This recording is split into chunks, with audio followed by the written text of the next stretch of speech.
আসসালামু আলাইকুম। আজকে আমরা নতুন কন্ট্রাক্টরের কাজে আসছি। তো বাসা গেছিলাম ঈদের, তো ঈদের পরে আসছি নতুন জায়গায়। তো এখন 11টা বাজে গেছে, এখনো কাজ ধরতে পারিনি। যন্ত্রপাতি ঠিক নাই, জোগাড় ঠিক নাই। তো 11টার পরে এই যে কাজে ধরলাম। তো এই যে আমাদের কাজগুলো দেখেন, প্রথম দিনই সিলিং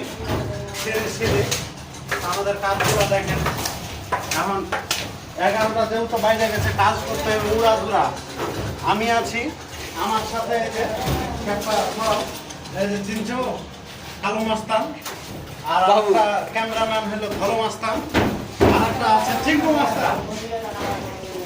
এখানে আমাদের মিস্ত্রি কথা বলে, তাড়াতাড়ি কথা বলো, এই যে কাজ শুরু করতে হবে। কন্ট্রাক্টরের ক্ষতি করা যাবে না, তাই না? কাজ চলো উড়াধুরা, কোনো কথা নাই।